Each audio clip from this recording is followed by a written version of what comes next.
Dobar dan vsem. Govorimo zdaj o zaporedjih. Zaporedje je funkcija iz množice naravnih števil v množico realnih števil, ki vzame naravno število n in mu priredi an, ki je člen zaporedja. Imamo člene a0, a1, a2, a3. Lahko tudi definiramo zaporedje iz ene podmnožice naravnih števil v realna števila. Torej, vidimo nekatere primere. Zaporedje lahko definiramo na podlagi izraza splošnega člena an. Na primer, an je enako 3n. Vsak člen zračunamo po tem pravilu. Torej imamo a0, ki je 3 krat nič, a1, ki je 3 krat 1, a2, ki je 3 krat 2, in torej imamo nič, 3, 6, 9, 12 in tako naprej, ki so členi zaporedja.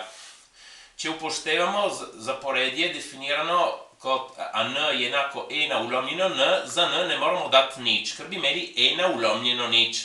In torej, namesto definirati iz množice naravnih števil, definiramo iz te množice, ki so naravna števila, ki smo jim odvzeli proč nič. 1, 2, 3, 4 in tako naprej. In torej imamo člene a1, a2, a3, a4 in tukaj v tem pravilu 1 ulomljeno n, torej imamo 1 ulomljeno 1 je 1, 1 ulomljeno 2 ena polovica, potem ena tretjina, četrtina in tako naprej. Torej, zaporedje lahko definiramo na podlagi splošnega člena. En drugi način je, da zaporedje definiramo rekurzivno. In sedaj vidimo, kaj to pomeni. Tukaj je primer Fibonaccijevega zaporedja, ki je znano, ampak lahko tudi eno drugo zaporedje, to je en primer, ne? Torej, kaj pomeni, da definiramo rekurzivno zaporedje? Pomeni, da damo vrednost prvega člena ali nekaterih prvih členov, v tem primeru prvih dveh členov. Ta vrednost je dana in naslednje člene definiramo na podlagi prejšnjih. Tukaj v tem primeru torej sta dana prva dva člena in imamo an je an minus 1 plus an minus 2. Torej, vsak člen je vsota prejšnjih dveh. V tem primeru Fibonaccijevega zaporedja. Torej, prva sta dana nič in 1 in potem dobimo zmeraj kot vsoto prejšnjih dveh. Nič plus 1 je 1, 1 plus 1 je 2, 1 plus 2 je 3, 2 plus 3 je 5, 3 plus 5 je 8, 5 plus 8 je 13 in tako naprej. Imamo te člene Fibonaccijevega zaporedja. Zakaj je, lahko povem še to, zakaj je pomembno Fibonaccijevo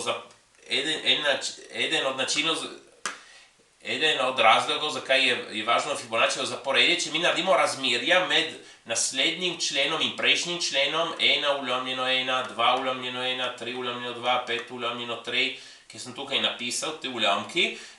Ko gremo naprej v neskončnost, te vrednosti se zmeri bolj približujejo tej vrednosti. Koren od 5 plus 1 ulomljeno 2, ki je razmerje zlatega reza, ki ima svoj pomen v geometriji, v arhitekturi in za druge stvari. In ta vrednost velja približno 1,6. Tako, prosim, všečkajte in vpišite se. Hvala.